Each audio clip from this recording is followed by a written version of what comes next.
Hello folks, I make you welcome to Politics Around the World right here on Enterprise Television. I am Henry Igwebike, and today let's have a deep dive into everything happening in Africa, but particularly we'll be focusing our attention today on Kenya. That in a bit.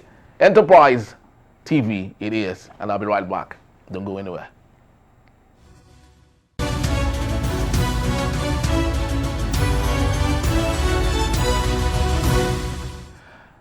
Politics around the world it is, and today our dive would be what's happening in Kenya. We have the 10 people dead, killed in protest that were meant to be peaceful. The youngest of them all, a teenager. Very sad for Kenyans and those who've lost their lives. And of course, this isn't just about tax. It's about betrayal.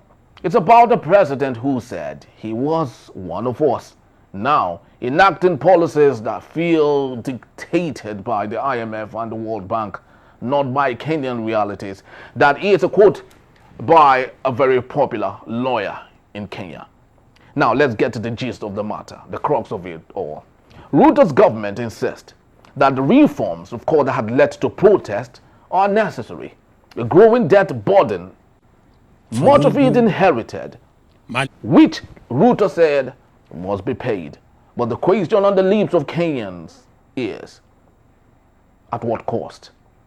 And Kenya isn't alone in all of this rift going on in Africa. Leaders are increasingly in Africa, that is, accused of placing the interest of foreign lenders and institutions above their own people. A very funny one, of course, and Nigeria is one of them. In Nigeria, for example, subsidy removal plunged millions into deeper poverty, a policy made possible by President Bola Ahmed Tinubu. But that's not just about Nigeria. In Ghana, equally, IMF-backed reforms have led to mass layoffs in different streets in Kenya. And in Zambia, particularly, rising debt repayments means hospitals run out of basic supplies. Very funny, but that is the reality. Western institutions are not inherently evil. That must be stated. But the terms they impose upon ignore the socio-political realities of African countries. Leaders are pressured to meet physical targets, even if it means unrest at home. And lots of people would ask, why would an African leader prefer to meet the budget, prefer to meet the needs of foreign institutions rather than having that as a sacrifice for the lack of peace in their country? But going back to Kenya, which is our focus for today, President Ruto has become a darling of the West, as we can see across the different media legacy stations around the world, speaking at global reforms and the forums, championing economic reforms. But back home in Kenya, his popularity is crumbling every day by day.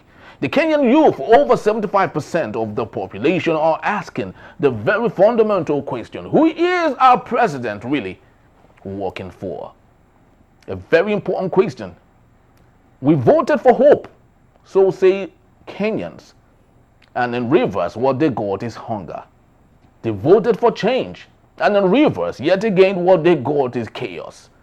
And that is on the lips of every protester. Maybe possibly amongst the 10 that got killed by the Kenyan police. Now, this is a crossroads moment, not just for Ruto, but for African leadership. The continent as we see it today is watching how Kenya handles this. Do leaders listen and adjust is the question, or do they continue on the path of external appeasement and internal suppression? In the silence after the tear gas clears, a big question remains: when will Africa's leaders lead for their people, not for their lenders? From hope to heartbreak, Kenya's crisis may just be the fire or the first one in a continent ready to rise or to fall. And to the memory of those who died for the voice to be heard, the truth remains: democracy must live. That's all we have for today, coming from Kenya. And that's all we have from politics around the world today. Please do well to visit us if you may. You can always find us at enterprisetvnews.com. You may equally like, comment, and follow us on all our social media platforms at Enterprise TV7. I am Henry Igwebike. Thank you for watching, and I'll see you next time on politics around the world. This time, our focus might be somewhere close to us. Thank you, and I'll see you next time. Bye-bye.